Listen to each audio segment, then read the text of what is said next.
जय Hind friends, welcome to future के teachers. I hope all of you will be fine. तो दोस्तों, जैसे कि हम लोग हिंदी की प्रैक्टिस क्लासेस कर रहे हैं, तो हिंदी की प्रैक्टिस क्लासेस में आज नेक्स्ट क्लास आ गई है। तो देखते हैं आज उसके क्वेश्चंस। बढ़िया मोस्ट इंपॉर्टेंट क्वेश्चंस लेके आया हूँ आज, बेहतरीन क्वेश्चंस हैं। तो देखते हैं पहला क्वेश्चन क्या है। तो पहला क्वेश्चन जो है आपकी स्क्रीन पे, गाय कौन सी संज्ञा है। तो गाय कौन सी संज्ञा है ये बताना है हमको। देखिए, व्यक्तिवाचक, भाववाचक, जातिवाचक और द्रव्यवाचक, चार ऑप्शन दिए गए हैं, आपको बताना है कौन सा। देखो, मैं एक चीज़ आप लोगों को बता देता हूँ। जैसे कोई रिलेशनशिप के जो संबंधों के जो नाम होते हैं वो, है ना, किसी पद के नाम, जैसे किसी कोई पद पे है वो, है ना, या फिर किसी पूरी व्यक्ति या वस्तुओं के समूह का नाम। समूह का मतलब समझ रहे हो ना, समूह का नाम का मतलब है कि यानी कि जाति का नाम, है ना। तो वो जो होता है उसको हम लोग कहते हैं जातिवाची संज्ञा, जातिवाचक संज्ञा। ठीक है, क्या कहते हैं? जातिवाचक संज्ञा। जैसे मान लो भाई, है ना, तो भाई केवल एक का नाम नहीं होता है किसी का। भाई का मतलब होता है जितने भी बहनों के भाई होते हैं सभी को भाई बोलते हैं ना। या बहन, या माता पिता, है ना। और जैसे लड़का लड़की, है ना, जैसे गाय, है ना, और बकरी, घोड़ा, भैंस, है ना, और क्या, किताब जैसे, शिक्षक जैसे, मंत्री जैसे। मैंने कहा ना पदों के नाम, जो पद का मतलब समझ रहे हो ना, किसी भी नौकरी वाले जो पद होते हैं ना, उस पर जो बैठे होते हैं लोग, तो इन सब के जो नाम होते हैं वो सब क्या होते हैं, है ना। तो ये सब होते हैं क्या, जातिवाचक संज्ञा। तो इसमें अब गाय कौन सी संज्ञा हो जाएगी, जातिवाचक संज्ञा, है ना। ऑप्शन नंबर जो बी है इसका राइट हो जाएगा। ऑप्शन नंबर बी इसका राइट हो जाएगा। तो आई होप आप लोग समझ गए होंगे। नेक्स्ट देख लेते हैं हम लोग। नेक्स्ट क्वेश्चन क्या रहा है आपसे, निम्नलिखित में से कौन सा भाववाचक संज्ञा। अब बताओ भाई, भाववाचक संज्ञा क्या होता है? बताइए भाई, भाववाचक संज्ञा क्या होता है,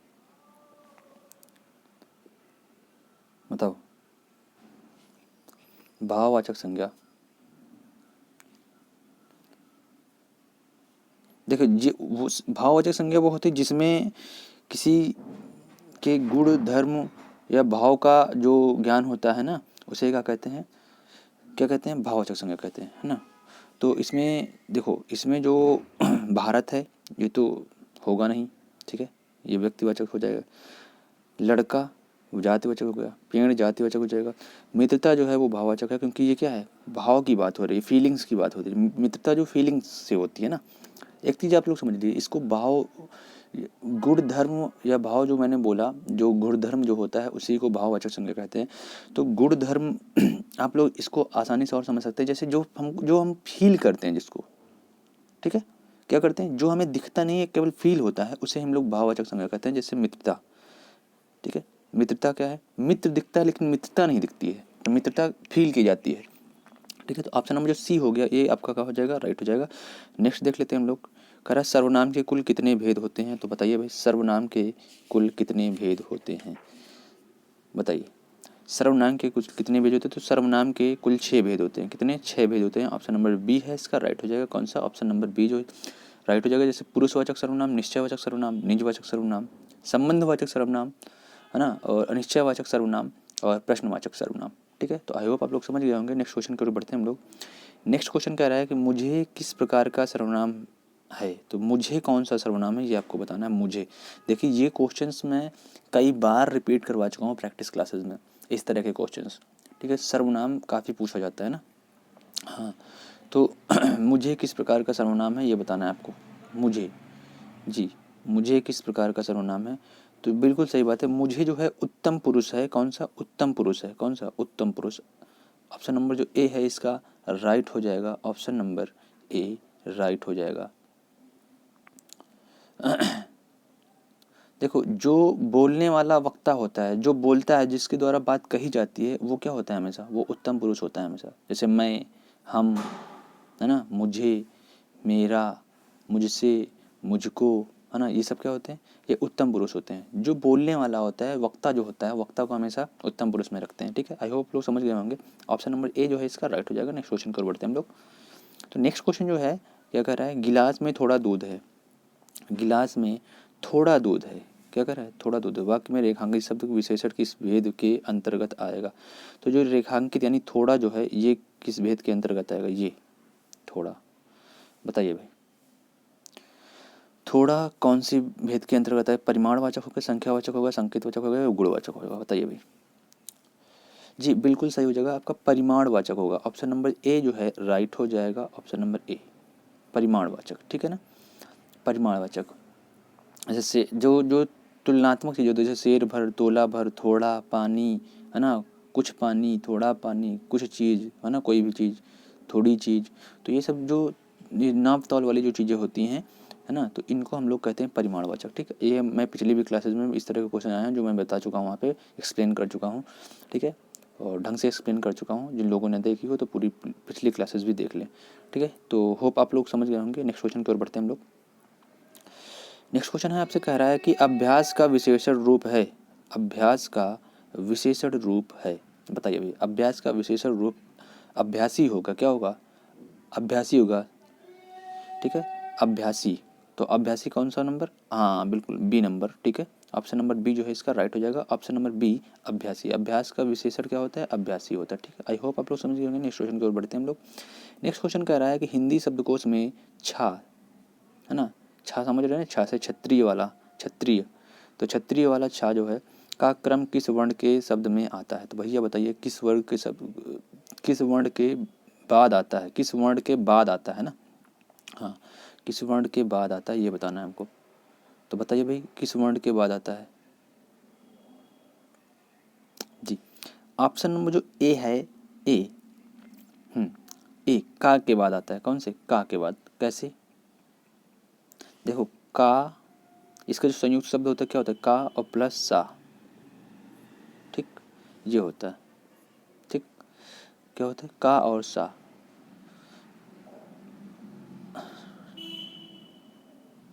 देखिए इसको इसलिए रखते हैं का के बाद, क्योंकि यहाँ पे जैसे का के बाद आ रहा है, जैसे छा ये वाला होता है, छा से छाता वाला, इसको हम चा के बाद लाते हैं, ये चा के बाद आता है।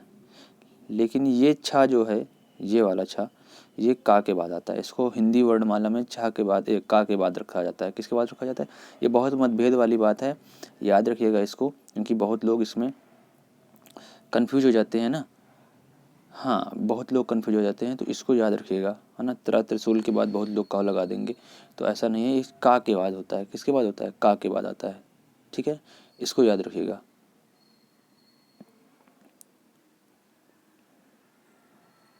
और जैसे ज्ञा है ना, इसको हम लोग लिखते हैं जा, है ना, और या, ठीक है ना, क्या लिखते हैं, जा और या, है ना, यही तो लिखते हैं, हाँ। तो ये जो जा है ये या के बाद आता है, सॉरी जा के बाद आता है, किसके बाद आता है, जा के बाद आता है ना, इसको इसके बाद आता है। जैसे त्रा, त्रा से त्रिशूल, ये किस क्रम में आता है, ये ता के बाद आता है, किसके बाद आता है, ता के बाद, ठीक है। जैसे ता लिखते हैं और रा लिखते हैं ना, तो ये ता के बाद आ जाएगा कौन, त्रा। तो आई होप आप लोग समझ गए। इनके जो संयुक्त रूप होते हैं उसके जो पहला अक्षर होता है, पहले अक्षर के बाद ही इसको माना जाता है, ठीक है ना, ये याद रखिएगा आप लोग, ये मोस्ट इंपॉर्टेंट है, इसमें ज़्यादातर लोग गलत करते हैं, ठीक है, इंपॉर्टेंट है, इसको लिख लीजिएगा, कहीं पर नोट कर लीजिएगा जो बताया। समझ में नया हो तो वीडियो को रिपीट करके देख लीजिए, ठीक है ना। तो नेक्स्ट क्वेश्चन की ओर बढ़ते हैं हम लोग। कह रहे राम सो रहा है, राम सो रहा है इस वाक्य में कौन सी क्रिया है। तो राम सो रहा है इस वाक्य में कौन सी क्रिया है ये बताना है। देखिए इसमें सो रहा है राम, ठीक है, इसमें कोई कर्म नहीं कर रहा है, तो इसलिए ये अकर्मक क्रिया हो गई, क्या, अकर्मक क्रिया। ऑप्शन नंबर जो ए हो जाएगा इसका राइट हो जाएगा, इसमें अकर्मक क्रिया हो जाएगी, राम सो रहा है वाक्य में अकर्मक क्रिया, ठीक है ना। देखो जिस वाक्य में क्रिया का फल कर्ता पे पड़ता है, ठीक है, जिस वाक्य में क्रिया का फल कर्ता पर पड़ता है उसे ही अकर्मक क्रिया कहते हैं, ठीक है। इस क्रिया में क्या होता है, कर्म का अभाव होता है, जी हाँ। जैसे देखो अब जैसे सोहन हंस रहा है, ठीक है, जैसे मान लो सोहन हंस रहा है, या मान लो तुम हंस रहे हो, जैसे तुम हंस रहे हो, तो अब तुम का इसमें जो हंस रहे हो, हंसने का प्रभाव किस पे पड़ रहा है, तुम पे पड़ रहा है, ठीक है। तो जब कर्ता पे प्रभाव पड़ता है क्रिया का, उसको हम लोग क्या कहते हैं, उसको बोलते हैं अकर्मक क्रिया, क्योंकि इसमें क्या है, कर्म का अभाव होता है ना, हाँ समझ रहे हैं ना, कर्म का अभाव होता है,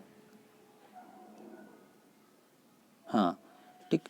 तो ऑप्शन नंबर जो इसका ए हो जाएगा राइट हो जाएगा, ठीक। नेक्स्ट क्वेश्चन की ओर बढ़ लेते हैं हम लोग।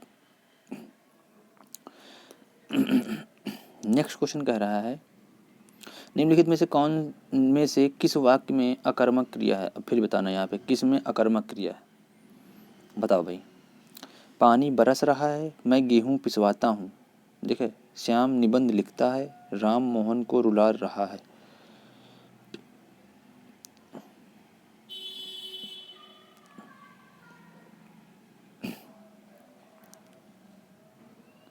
देखिए, इसमें क्रिया का देखो, बी वाले में क्रिया का प्रभाव कर्ता पे नहीं पड़ता है, सी वाले में भी क्रिया का प्रभाव कर्ता पे नहीं पड़ता है, डी वाले में भी क्रिया का प्रभाव कर्ता पे नहीं पड़ता है। ठीक है, तो इन तीनों में क्रिया का प्रभाव कर्ता पे नहीं पड़ रहा, लेकिन इसमें पानी बरस रहा में क्रिया का प्रभाव जो है कर्ता पे पड़ रहा है। ठीक है, पानी बरस रहा है, तो इसमें जो ए है ऑप्शन ये ठीक हो जाएगा, राइट हो जाएगा। इसमें अकर्मक क्रिया है। ठीक है, जैसे मैं गेहूँ पिसवाता हूँ, तो मैंने अगर यहाँ पे क्रिया हटा दिया तो इसमें क्या हो जाएगा, मैं पिसवाता हूँ। ठीक है, और जैसे मैंने अगर मैंने अगर गेहूँ हटवा दे तो हो जाएगा मैं पिसवाता हूँ, और मैंने अगर पिसवाता हटाते तो क्या हो जाएगा, मैं गेहूँ हूँ। ठीक है, तो यानी कि कुल मिलाकर सेंटेंस बना। जैसे श्याम निबंध लिखता है, तो श्याम निबंध है, अगर लिखता हट जाएगा, है ना। श्याम और निबंध हट गया तो क्या हो जाएगा, श्याम लिखता है। ठीक है, तो श्याम लिख रहा है, क्रिया का प्रभाव नहीं पड़ रहा है, तो इसलिए जो इसमें ऑप्शन नंबर ए है वो राइट हो जाएगा। ठीक है ना, पानी बरस रहा है, तो अगर बरस रहा हटा दो तो क्या होगा, पानी है या पानी रहा है, जिसका कोई मतलब नहीं निकल रहा है। ठीक है ना, इसलिए ये ऑप्शन नंबर, इसमें कर्म नहीं है। क्या कर्म नहीं है, क्रिया का प्रभाव जब कर्ता पे पड़ता है सीधा। देखिए, जब क्रिया का प्रभाव कहाँ पड़ता है, जब कर्म पे पड़ता है। एक बार फिर से समझ लीजिए, ढंग से समझा देता हूँ एक बार। देखिए, इस वाक्य में देखिए, बी वाले में क्रिया का प्रभाव किस पे पड़ रहा है, कर्म पे पड़ रहा है। मैं पिसवाता हूँ, लेकिन किसको पिसवाते हो, तो गेहूं को। एग्जैक्टली कर्म पे पड़ रहा है ना प्रभाव। कर्म नहीं होगा तो क्या हो जाएगा, मैं पिसवाता हूँ तो किसको पिसवा रहे हो भाई। दूसरा क्या है, श्याम निबंध लिखता है, तो निबंध गायब कर दिया मैंने, क्या हो जाएगा, श्याम लिखता है तो क्या लिखता है भाई, श्याम निबंध लिखता है, तो ये इसका मतलब ये होगा कि ये किसके ऊपर डिपेंड हो गया, निबंध के ऊपर डिपेंड है। राम मोहन को रुला रहा है, तो राम रुला रहा है, किसको रुला रहा है, तो मोहन को रुला रहा है। ठीक, अब यहाँ बात कर लेते हैं पहले वाले सेंटेंस की। तो इसमें कह रहे पानी बरस रहा है, तो मैंने कहा पानी किस बरस रहा है, तो अब यहाँ कर्म नहीं है। अब बताओ, कर्म तो है ही नहीं, कर्म का अभाव होता है, मैंने बताया था अभी पिछले। यहाँ कर्म नहीं है, जहाँ कर्म नहीं है वहाँ अकर्मक क्रिया होती है। क्या होती है, कर्म नहीं है, अकर्मक क्रिया। पानी बरस रहा है, पानी कहाँ बरस रहा है, क्या बरस रहा है, कैसे बरस रहा है, कुछ है ही नहीं, है ना। तो ऑप्शन नंबर जो ए है राइट हो जाएगा। आई होप आप लोग आप समझ गए होंगे, ठीक से समझा दिया। ठीक है, देखो कर्म नहीं है वहाँ पे। ठीक, नेक्स्ट क्वेश्चन है जो कह रहा है जड़ का विलोम है। बताओ भाई, जड़ का विलोम है, जड़ का विलोम क्या होता है, चेतन होता है, सभी को पता होगा। ऑप्शन नंबर जो डी है इसका राइट हो जाएगा। जड़ का विलोम चेतन होता है, जल का विलोम थल होता है। क्या होता है, जल का विलोम थल होता है। ठीक है ना। मूर्ख का विलोम क्या होता है, पंडित होता है। ठीक है ना, हाँ। विद्वान भी हाँ इसी में आ जाता है, इसका पर्यायवाची एक तरह से मान सकते हो। ठीक है, नेक्स्ट क्वेश्चन है वो आपसे कह रहा है कि देखिए, अगर वीडियो अच्छी लग रही है तो वीडियो को लाइक जरूर कर दीजिएगा, चैनल पे अगर नए हैं तो चैनल को सब्सक्राइब जरूर कर लीजिएगा। आपको यहाँ पे फ्यूचर के टीचर्स पे आपको KVS PRT की सभी क्लासेस, जितनी भी क्लासेस हैं, यानी कि सारे जितने भी सब्जेक्ट हैं, जितने भी सब्जेक्ट हैं उन सब की प्रैक्टिस करवाई जा रही है। एक ही चैनल पे सारा कुछ मिल रहा है आपको। ठीक है, बिल्कुल, और सबसे बड़ी बात है बिल्कुल निःशुल्क रूप से, कोई भी पेड चार्जेस नहीं है। प्लस यहाँ तक कि प्रैक्टिस क्लासेस भी करवाई जा रही हैं, और यहाँ तक कि आपको जो है थ्योरिकल क्लासेस भी कुछ दी जा रही हैं। जो इंपॉर्टेंट क्लासेस होती हैं वो भी आपको प्रोवाइड की जाती हैं। जैसे अभी इंग्लिश की, इस समय इंग्लिश की थ्योरिकल क्लासेज आपको मिल रही हैं। ठीक है ना, तो वो भी आप लोग पढ़ते रहिए। चैनल को सब्सक्राइब कर लीजिए ताकि आप सभी लोगों को सब कुछ बिल्कुल निःशुल्क रूप से मिलता रहे। क्योंकि बहुत सारे ऐसे लोग हैं जिनके पास वो कंडीशन सही नहीं होती हैं, तो वो लोग पेड क्लासेस नहीं अफोर्ड कर सकते हैं। तो आप लोग घबराने की कोई ज़रूरत नहीं, जितना मैं कह रहा हूँ उतना करते रहिए, श्योर रहेगा आपका जो सिलेक्शन है वो कोई रोक नहीं पाएगा। बस पढ़ने की देरी है, ढंग से पढ़िए, जम के पढ़िए। ठीक है ना, जम के पढ़िए थोड़ा। ठीक है, और जितना मैं दे रहा हूँ उतना करते रहिए, प्रैक्टिस जम के कर लीजिए। जितना ज़्यादा प्रैक्टिस कर लेंगे उतना ज़्यादा आपके लिए फ़ायदा है। ठीक है ना, तो नेक्स्ट क्वेश्चन देख लेते हैं हम लोग। नेक्स्ट क्वेश्चन में क्या कह रहा है, कह रहा है अवनी का विलोम है, अवनी का विलोम है। तो बताइए अवनी का विलोम है, तो अवनी का विलोम क्या होता है, अंबर होता है। ऑप्शन नंबर जो सी है राइट हो जाएगा, अवनी का विलोम अंबर होता है। नेक्स्ट क्वेश्चन देख लेते हैं, निम्नलिखित शब्दों में से कौन सा शब्द पुल्लिंग है, कह रहा है पुल्लिंग कौन सा शब्द है, बताइए भाई पुल्लिंग कौन सा शब्द है।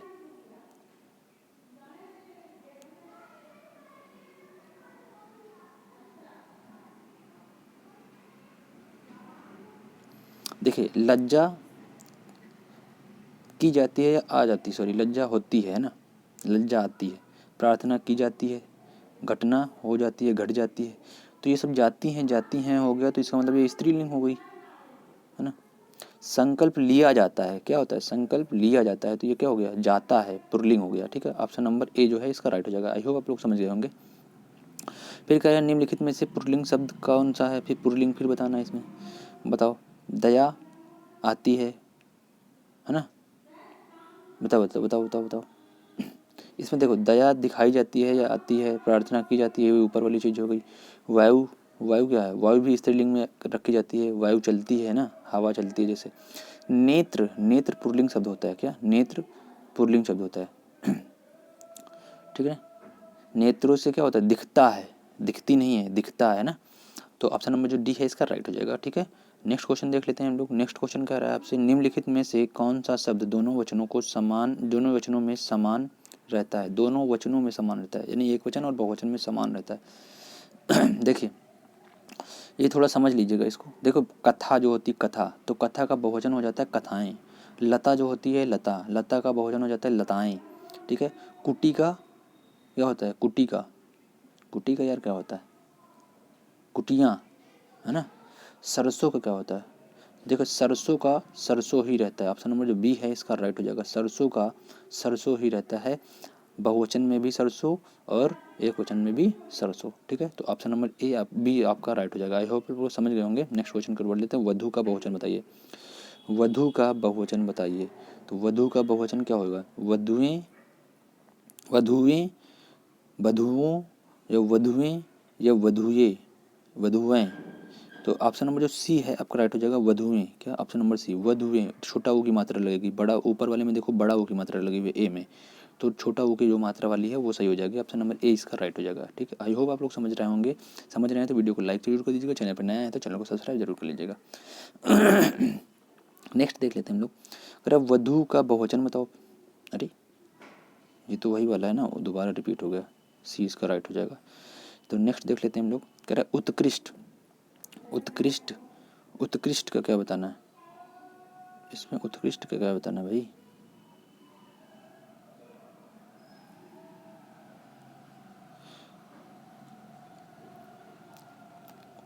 बताओ बताओ बताओ। उत्कृष्ट का विलोम बताना है ना, हाँ क्योंकि यहाँ विलोम रखा हुआ है इसका। तो बताओ भाई उत्कृष्ट का विलोम क्या होगा, निकृष्ट हो जाता है। क्या होता है, उत्कृष्ट का विलोम निकृष्ट। ठीक है, ऑप्शन नंबर बी है इसका राइट हो जाएगा। उत्कृष्ट का विलोम, विलोम बताना है। ठीक है, ठीक है, विलोम।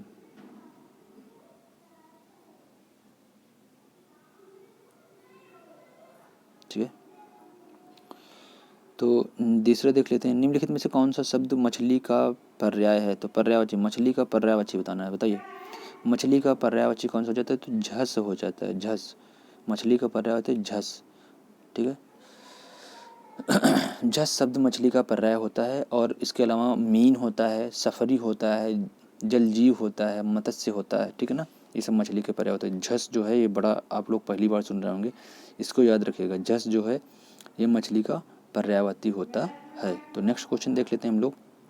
ये देखो ये मोस्ट इम्पॉर्टेंट क्वेश्चन है ये वाला, ठीक है ना, 36 वाला, सॉरी 37 वाला। ठीक है, इसको आप लोग रट लीजिएगा, हो सकता है ये आ सकता है, इस तरह के ही आते हैं, है ना, कंफ्यूज करने वाले। तो ये कह रहा है कुंदन का पर्यायवाची है, तो कुंदन का पर्यायवाची बताइए। कुंदन का पर्यायवाची क्या हो जाएगा, कुंदन का हेम होता है। क्या होता है, कुंदन का पर्यायवाची हेम होता है। कुंदन का पर्यायवाची हेम होता है। ठीक है, कुंदन का हेम होता है, स्वर्ण होता है, सूर्य के सोना होता है, कंचन होता है, कनक होता है, हेम होता है, लिख लीजिए। ठीक है ना, क्या होता है, कुंदन का हेम होता है, कंचन होता है, स्वर्ण होता है, कनक होता है, सोना होता है। ठीक है, ये सब क्या इसके किसके पर्यायवाची, कुंदन यानी सोने के। ठीक है ना। कनक कनकते सौगुनी ना, तो एक कनक का मतलब क्या होता है वहाँ पे? सोना, है ना। ठीक। और दुश्मन के पर्यायवाची क्या होते हैं? देखो दुश्मन के पर्यायवाची लिख लीजिए, अरि, विपक्षी, विपक्षी, अरि, विपक्षी, दुश्मन, बैरी, शत्रु, रिपु, ये सब क्या होते हैं? दुश्मन के पर्यायवाची होते हैं। मतंग, मतंग किसके? हाथी के पर्यायवाची होते हैं। गज, हाथी, कुंभी, मदकल, ये क्या होते हैं? मतंग के यानी कि हाथी के पर्यायवाची हैं। और स्वजन, स्वजन के स्नेही, साथी, दोस्त, सुहृदय, ठीक है ना, ये स्नेही के पर्यायवाची होते हैं। ठीक है, तो आप लोग इसको लिख लीजिएगा और वीडियो को रोक के आराम से लिख लीजिएगा, ठीक है ना, क्योंकि धीरे धीरे नहीं बना रहे हैं, जल्दी बनाएंगे क्योंकि वीडियो को टाइम हो जाता है, फिर लंबी वीडियो बन जाती है। तो नेक्स्ट क्वेश्चन देख लेते हैं। कह रहा वह आई हो तो मेरी चिट्ठी उसे देना, दे देना, कौन सा काल है? तो कौन सा काल है इसमें? वह आई हो तो मेरी चिट्ठी उसे दे देना, बताओ भाई। वह आई हो तो मेरी चिट्ठी उसे दे देना। देखो यहाँ पे संभावना की जा रही, क्या की जा रही? वह अगर मतलब अगर वो आई हो तो उसको मेरी चिट्ठी दे देना, मतलब संभावना है, संभाव्य वर्तमान, ठीक है ना। ऑप्शन नंबर जो बी है इसका राइट हो जाएगा, संभाव्य वर्तमान, ठीक है। हाँ, ऑप्शन नंबर बी संभाव्य वर्तमान। संदिग्ध वर्तमान को जैसे वह पढ़ता होगा, अब संदिग्ध है इसमें कि पता नहीं पढ़ रहा होगा कि नहीं होगा, लेकिन अंदाजा लगाया जा रहा है कि वो पढ़ रहा होगा, यानी पढ़ता होगा इस समय, ठीक है, तो वो संदिग्ध होगा। जैसे तात्कालिक वर्तमान क्या होता है? तात्कालिक, ये वाला, है ना। तो ये वर्तमान कौन सा होता है? इस वजह से मैं खाना खा रहा हूँ, जैसे कंटिन्यूअस, तात्कालिक। मैं खाना खा रहा हूँ, मैं जा रहा हूँ, ठीक है ना, मैं स्कूल जा रहा हूँ, ठीक है, तो ये तात्कालिक वाला होगा। सामान्य क्या होता है? सामान्य वही सूर्य पूर्व में उगता है ना, राम घर जाता है ना। तो जो कि इंडिफिनिट वाले होते हैं, प्रेजेंट इंडिफिनिट, तो वो वाले क्या होते हैं? सामान्य वर्तमान। ठीक, तो होप आप लोग समझ गए होंगे, ठीक है। तो नेक्स्ट क्वेश्चन की ओर बढ़ लेते हैं हम लोग। नेक्स्ट क्वेश्चन क्या कह रहा है आपसे? निम्नलिखित में से कौन निम्नलिखित में क्या गंगा का पर्यायवाची नहीं है? कह रहा है नहीं है। गंगा का पर्यायवाची कौन सा नहीं है, ये बताना है। तो गंगा का पर्यायवाची मंदाकिनी होता है, ठीक है, भागीरथी होता है, कालिंदी, सुरसरिता, तो सुरसरिता होता है, कालिंदी नहीं होता है, ठीक है ना। ऑप्शन नंबर जो सी है राइट हो जाएगा, ये नहीं होता है, ठीक है ना, ये नहीं होता है। ऑप्शन नंबर जो सी है इसका राइट हो जाएगा, ठीक है। कालिंदी किसका अच्छा पर्यायवाची है? अगर गंगा के नहीं है तो कालिंदी किसकी? तो यमुना के कालिंदी है, यमुना, ठीक है ना, यमुना के पर्यायवाची हैं कालिंदी, ठीक है ना, यमुना कालिंदी का पर्यायवाची है, ठीक है। देखो और गंगा नदी के पर्यायवाची क्या होते हैं? मंदाकिनी, भागीरथी, सुरसरिता, है ना, और देव नदी, है ना, देवपगा, जानवी, त्रिपथगा, नंदीश्वरी, है ना, अमर तरंगिनी, सुरसरी, सुरसरिता, विष्णुपदी, तो ये बहुत सारे नाम हैं गंगा का, काफ़ी पर्यायवाची होते हैं। तो आप लोग लिख लीजिएगा जो भी मैंने बोले, ठीक है, वीडियो रोक के। तो आई होप वीडियो आप लोगों को अच्छी लगी होगी। आज यहीं तक वीडियो रखते हैं, ठीक है। वीडियो अच्छी लगी हो तो क्लास को लाइक जरूर कर दीजिएगा। चैनल पर अगर नए हैं तो चैनल को सब्सक्राइब जरूर कर लीजिएगा, क्योंकि आपको पता है इस समय सब कुछ आपको मैं बिल्कुल निःशुल्क रूप से सारी प्रैक्टिस करवा रहा हूँ KVS PRT की। तो आपको ज़रूरी है कि क्लास आपको ढंग से मिल जाए, ठीक है ना, और प्रैक्टिस जितनी ज़्यादा आप लोग कर सकें उतना ज़्यादा आपके लिए अच्छी बात है, ठीक है। तो ठीक है, मिलते हैं नेक्स्ट वीडियो में, तब तक के लिए बाय बाय, टेक केयर, जय हिंद।